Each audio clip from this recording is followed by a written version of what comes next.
And Dr. Golde is going to give us an update on the latest developments in research.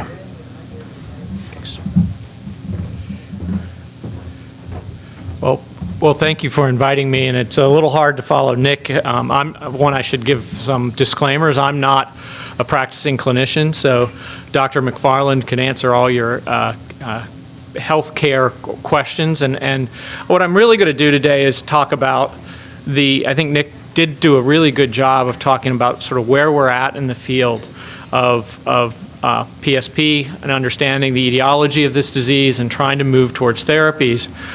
What I'd like to do today is really put that in context of the challenges that we face when we move forward and really start a discussion more than really just another lecture. So, do challenges equal opportunities? And, okay, that's so a couple things. How many people know how many drugs get approved, new drugs get approved a year? Anybody know? Somebody want to throw out a number? It's somewhere between 20 and 30, but how many of these are actually really new entities that really do something that are not what we call Me Too's in the industry? Just a few, a handful, depends on the year. But so this is when we talk about developing drugs, this is a hard business, and it's tough, and especially for central nervous system diseases, for brain disorders. So how much does it cost typically to develop one of these? Yeah, and the failure rate is high. So I think that's one of the challenges that we face. But with that sort of preamble, I think we have to recognize the challenge with progressive supranuclear palsy is it's a very rare disease. It's an orphan disease. But that also represents an opportunity. Companies have now become interested, somewhat I think to people's surprise, in targeting orphan diseases. They are treated differently at the approval regulatory agencies, the FDA, and in some cases the private sector has found it profitable to develop therapies for rare diseases. But in this case, as I'll talk about more, and Nick has already alluded to, I think the promise with PSP is that PSP represents one type of disease that relates to many more common neurodegenerative diseases. And I think that's where some real hope lies. We also have to recognize that the director of the National Institute of Health worked on rare orphan diseases, and he has some interest in supporting studies of this. So one of the challenges of, as Nick talked about very well, is that what we call the biological underpinnings of PSP are uncertain. But this is probably true of many neurodegenerative disorders that I'll sort of bring in, and Nick had already talked about. But the opportunity here is that tau pathology is a common feature linking PSP to other tauopathies where there's active therapeutic development targeting tau. And the biggest one of these is, of course, Alzheimer's disease. And the notion here is that maybe there are common downstream pathways, not just in PSP and Alzheimer's, but in many neurodegenerative diseases that could be targeted.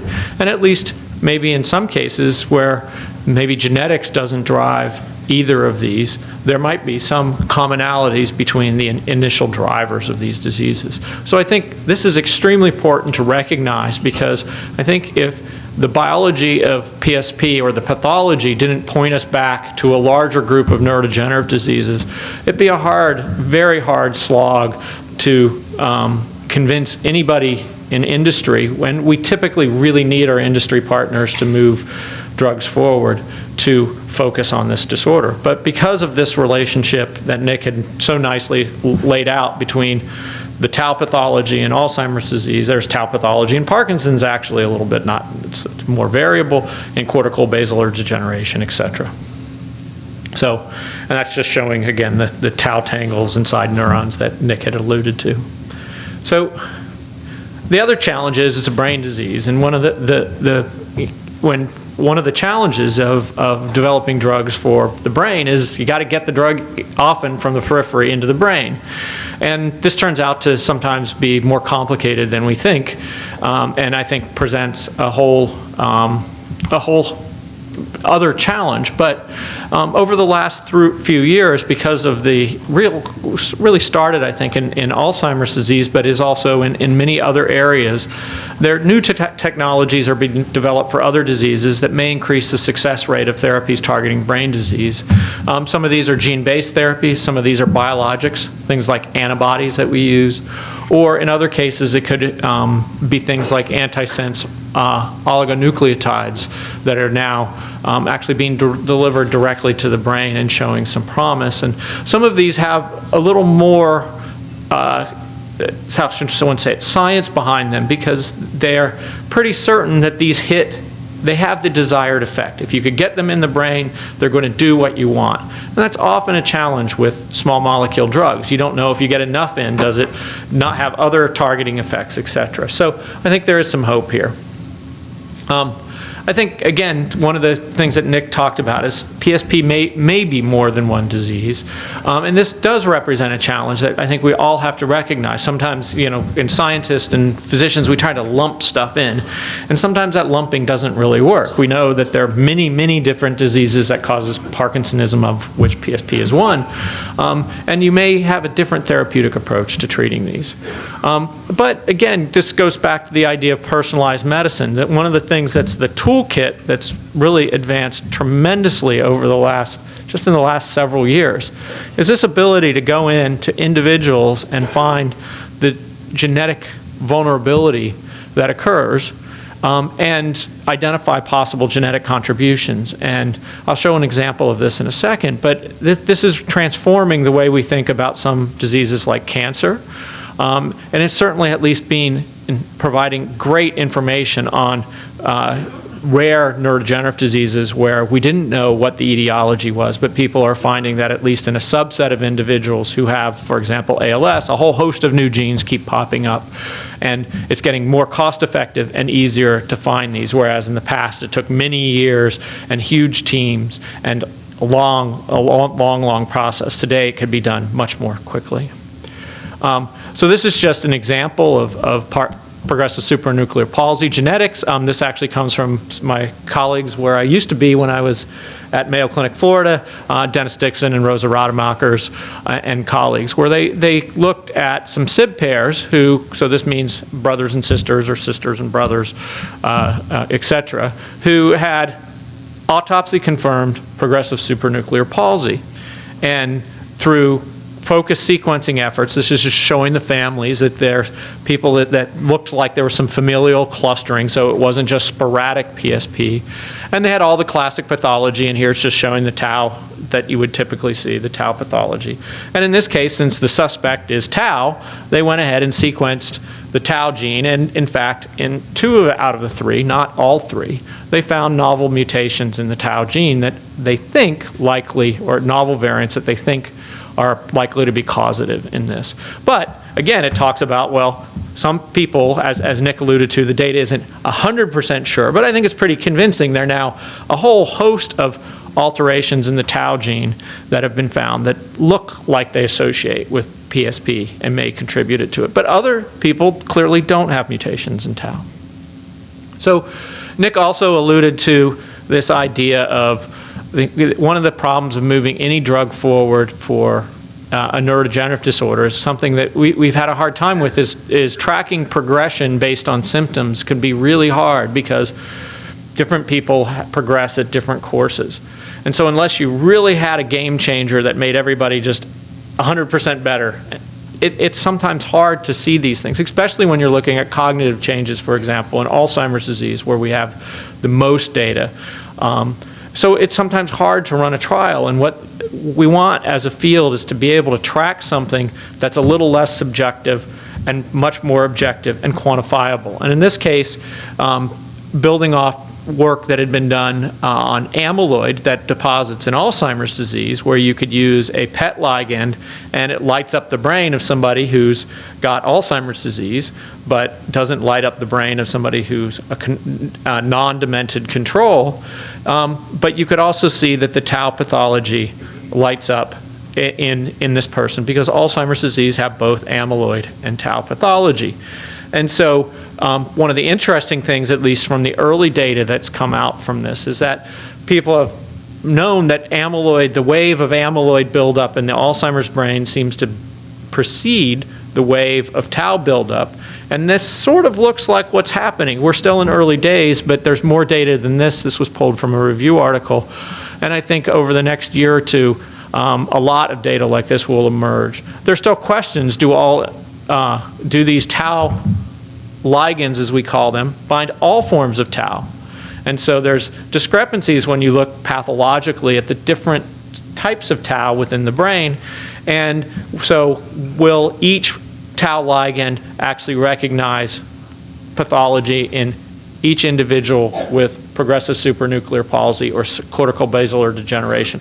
That's still an unanswered question, but again, I think this kind of stuff can move. It's not trying to develop a therapy, it's really trying to develop a diagnostic. And as Nick also talked about, there are a whole host of other biomarker studies that have involved progressive supranuclear palsy and other degenerative disorders, and some of these may still hold promise, but I think in the short term at least, these tau imaging agents are going to be one of the keys to the future development of tau targeting therapies, because we want to be able to say, well, somebody started with this amount of tau and we hope actually it went down to this after we gave them a tau targeting agent. And hopefully that then correlates with a symptomatic improvement in the patient. So one of the things that my concern in general, and this is a general statement that doesn't have to do with whether you're talking about Alzheimer's, Parkinson's disease, PSP, CBD, ALS, that whole alphabet list of all our wonderful neurodegenerative disorders, is that we also think that it's both an opportunity and a challenge, is that the initiating pathology occurs long before you show the symptoms. And I like to think of this as, you could say, for example, in tau and PSP may well be the cholesterol of that disease. And people who get 4 heart attacks after 30 or 40 years of atherosclerotic disease, well, you don't say to them, take a cholesterol lowering agent, you're going to get better. We need to think a little more broadly about how we align our clinical trials with what we're targeting in the disease process. And again, we have a lot of questions because we haven't had the ability to watch the disease progress in humans with PSP, but we would suppose using these imaging agents that tau pathology would start probably, when there would be quite a bit when they were first symptomatic, but then would progress. And sometimes later, you get this neuronal loss and dystrophy, and sometimes later after that, you get clinical symptoms. And again, this is an unanswered question in PSP. We don't know what the timeline is. In Alzheimer's disease, we have a pretty good idea because of the work of developing these agents. It seems to be about 15 to 20 years from the first time you start depositing these accumulating proteins in your brain to the time that you present with symptoms. And in between, though, your brain's undergoing a lot of atrophy. You could see this is what a normal older brain looks like, but you can see the enlargement of the ventricles here show that there is in fact brain damage, but somebody might come in with a brain like that on a scan and really have no cognitive deficit. So your brain also, one of, I think, the remarkable things about this organ is it could tolerate a lot of damage and still function reasonably well. And so one of the things that we really should focus on is, can we identify people early enough, and can we halt this progression in its track? We might actually, even though there's already damage done, we might be okay. I think it's a little more worrisome, though, when you're out here and you've already presented with symptoms, because your brain suffered a huge amount of damage. And I think this goes for virtually any neurodegenerative disorder. I like to talk about Parkinson's disease in this case, because typically by the time you develop a movement disorder, you've lost 80% of your dopaminergic input from this area called the substantia nigra into your striatum. And some other people could have, based on similar scans, could have lost just about as much, but they're not symptomatic. They likely will be in a year or 2 or 5 or 10, but it's sort of like falling off a cliff, and pushing people back up a cliff is tough. So we should try to keep them from getting there. Now, and again, this goes back to a more general concern of mine, is that intervention in symptomatic patients with a trigger targeting therapy may not be enough. So although we're hopeful, and let's keep our fingers crossed that something like tau therapies will show efficacy in any of the tauopathies, be it Alzheimer's disease, PSP, CBD. But those initial trials are likely be in patients who are already symptomatic. And we shouldn't say that that drug didn't work because it was the wrong drug. If we're really targeting the underlying pathology, we have to think about it as a prophylactic. And again, that raises some challenges for, can we diagnose people before the onset of symptoms or catch them even earlier? And in Alzheimer's disease, we have some ways to do this. It's going to be harder in a rare disease like PSP. But I think that, again, the interest in this, because it represents one disease in a larger spectrum of neurodegenerative disorders, will drive that. And there are some really dedicated people like Nick and others in the clinic who think about this all the time, who are really trying to make this happen. So just to go back, Nick talked about this idea, and I want to come back to this, and why I think, again, there's some more hope than one might say as well, is, he talked about apathies, synucleinopathy in Parkinson's, the classic Parkinson's disease, tauopathy, and there are a whole host of other proteins that accumulate and aggregate and deposit abnormally in the brains of people with various neurodegenerative diseases. This is just showing amyloid plaques in somebody with Alzheimer's disease. This is showing tau pathology. This is, for example, synuclein pathology. And one of the things that we've been able to do, most of these diseases don't have naturally occurring animal models. So in many cases where this is familial, we've been able to identify the genes, for example, in Alzheimer's disease or some tauopathies, and put them into the brains of mice and have them be expressed. And in fact, they get the pathology that's similar to what we see in the human disease. They're not perfect copies. We call this a phenocopy. They might not always, for example, when we make amyloid deposit in a mouse, we don't give it Alzheimer's disease. It has some features that recapitulate it. However, tauopathies, and this was actually not done with any of these tau mutations that have been associated with PSP, but this was done with tau mutations that are known to be causative for a disease called frontal temporal lobar dementia. And actually, Jada Lewis, who's part of our group at UF, developed the first mouse model of a tauopathy. And you could see that you could get tau pathology in a mouse brain that looks pretty much like what you get in humans. And not only that, they actually get a neurodegenerative phenotype. So we actually have a tool now that we could begin to ask questions. If I intervene and try to prevent the tauopathy, can it actually go places? And the truth is, we have these models for many, many neurodegenerative disorders, for many forms of ALS, for many Huntington's disease, et cetera. Some of them are better than others, but again, they provide us an avenue forward to develop new therapies, test them in these models before we take them into humans, and hopefully we'll continue to get more success from this by being a little more thoughtful about how we do these studies in mice and how we translate them into humans.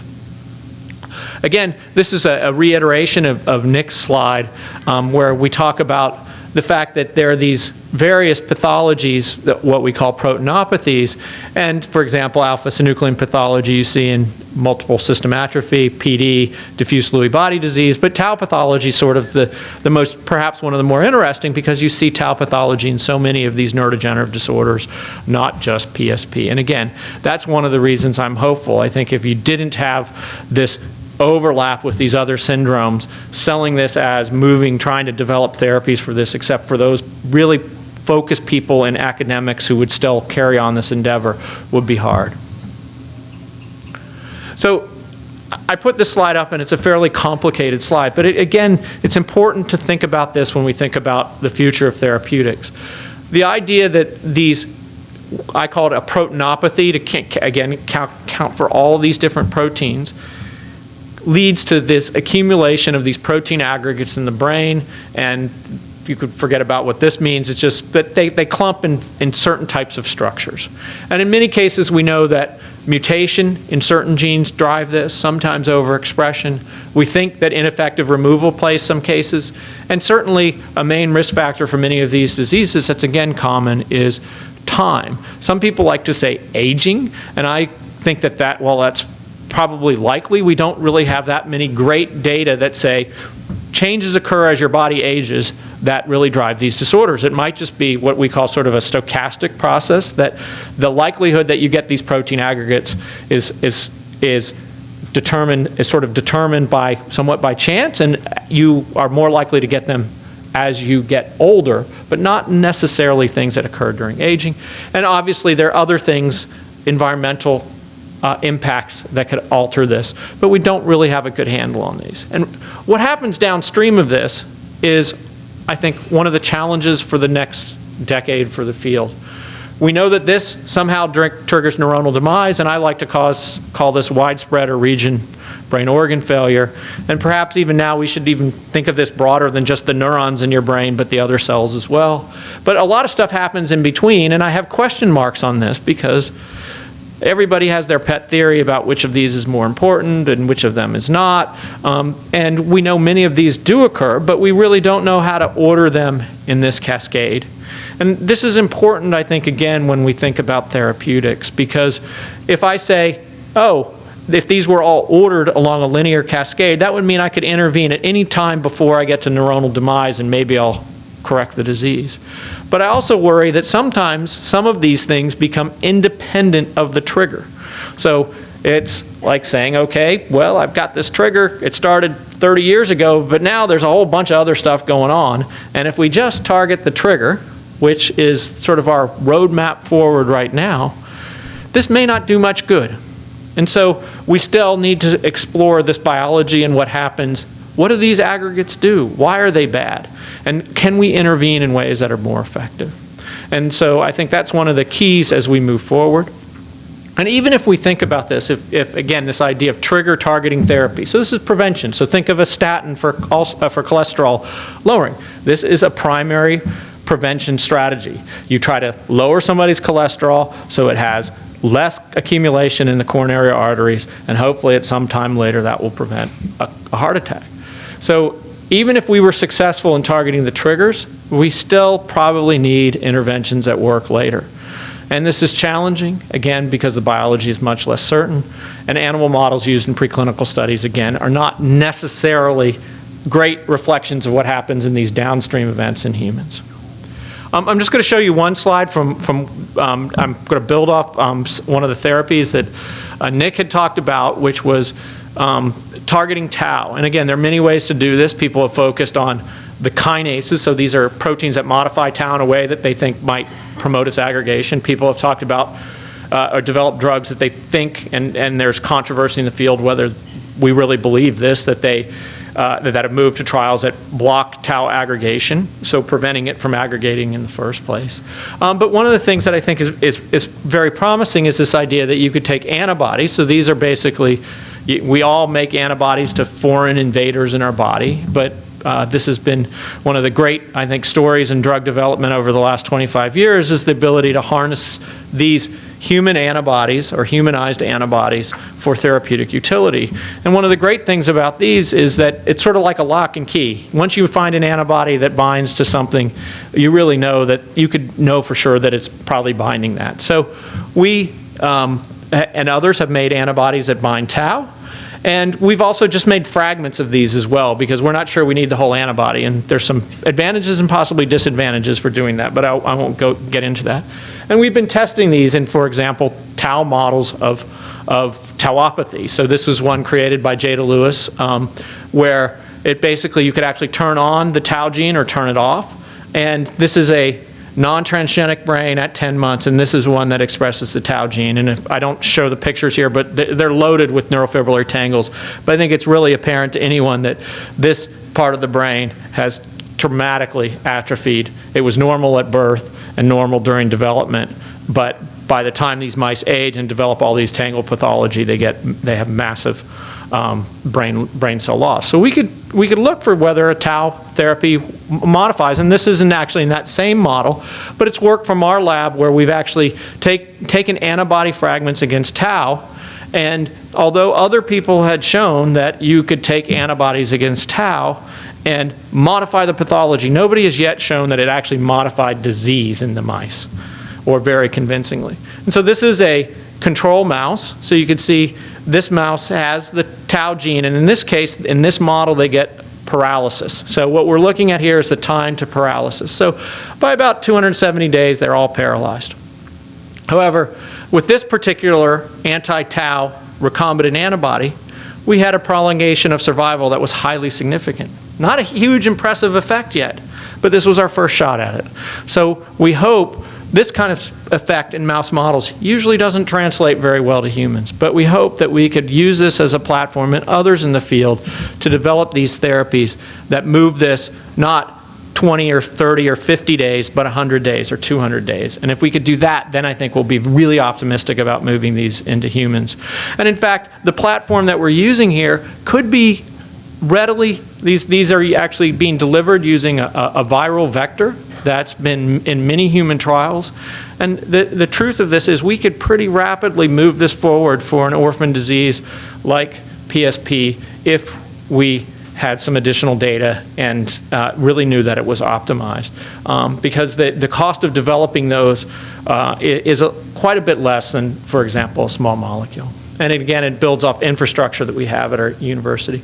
And so I'll just, I'm not going to go through this in detail, but just say that I think that for most time we've always thought about small molecule drugs, so some compound, so levodopa for Parkinson's or something. And I think many people are now, partly because of the work that's really started with Athena/Elan in the late 1990s in Alzheimer's disease, about using biologic agents for Alzheimer's disease. And in fact, this is nice for academics because it's a lot easier for us to develop these biologic therapies than it is for a small molecule. We're just not, there's some pharmaceutical, my colleagues in the back of the room, and they'll tell you that the amount of work that goes into developing what we call a classic small molecule is typically beyond what most academic labs can do. But this kind of stuff is things that we can do.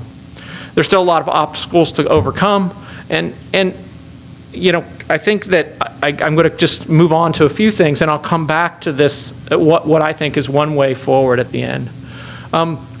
So I'm a little concerned. We've not had any major therapeutic successes in the neurodegenerative disease space after 15 years or so of pushing forward what we call these disease-modifying therapies, so things that would change the course of the disease, not just provide disease symptomatic relief. We've done a lot in mouse models. You hear this, you probably read the newspapers, if it's Time Magazine or the Science News. Oh, we're going to cure Alzheimer's disease or Parkinson's because we've cured our mouse models. Well, the truth is most of the time we haven't really cured it. We've just delayed the onset of the disease a little bit. And this has failed to translate into human trials. And given the cost and expense of this, we need to make sure that we do it right. Because, again, these things cost a lot of money to take it all the way through, and we need to make sure that whatever we're doing in our mouse model hopefully reflects what we're doing in humans. And I worry about this because stroke is still a major killer in the United States. Yet there's very little investment in new stroke therapies within the industry because of this same issue. Oh, I cured my mouse model in this stroke model, and well, it didn't predict what happened in the humans with the disease. So that's a challenge that we have to face. So we collectively, not just an individual academic, all of us, the wider community in neurodegenerative disease needs a therapeutic success. I'm going to close with, this is something that so when I was doing my MD PhD, and Nick came a few years after me, I was working on the sort of the underpinnings of what caused Alzheimer's disease, and I was very fortunate to I think, play a role as a graduate student and an MD medical student in trying to understand this. So I started medical school in 1995, and because of doing this PhD and a postdoc, I didn't finish until 1994. And I just want to point out that when I first went to medical school, people who had HIV, AIDS, would be dead in 2 years typically. By the time I finished medical school, if those same people had access to medications, they would live. And Magic Johnson's a good example of this. He was diagnosed with HIV in 1991. He's still alive today and functioning pretty darn well from what I could tell. In contrast, somebody like Ronald Reagan, who, as I told you, probably had Alzheimer's disease, or at least the pathological underpinnings of it, at least in his later years of his presidency, and was diagnosed with Alzheimer's disease, of course, has passed from this disorder. And this red number here is actually what we spend still today per person, per individual on these diseases. We spend $3,000 at the national level per affected HIV individual, whereas it's $120 on Alzheimer's disease. So why do I make this point? Well, we got to therapy here. I think it had something to do with how much money we spent at the national level. This is appalling. We all know what the crisis is coming. And so why is this important for the PSP folks? Well, of course, Alzheimer's is a different disease, but Alzheimer's is in part a telepathy. And if we want more money for PSP, the likelihood is we need to use the Alzheimer's coming epidemic to help us push these therapies for tau forward, and vice versa. We could learn something. The more money there is for Alzheimer's disease, I guarantee you at the national level, the more money there'll be for PSP because it is a telepathy. And we need to change this. I mean, this is just something I saw the other day, and I put it up here. The faces of Alzheimer's cases are soaring, but funding lags.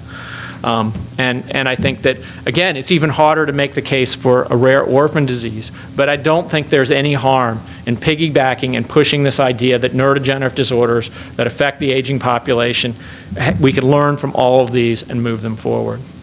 And I'll come back to this again, this idea that we also, I think, have to take the gloves off. When people talk about developing new therapies, that we are often really cautious, especially for whatever reason for neurodegenerative diseases. In cancer, you could take a drug that kills 5% of the patients forward as long as it has some effect. Okay, you were going to die from the cancer anyway, so we'll move this forward. And there's some issues with mental competency that we know about.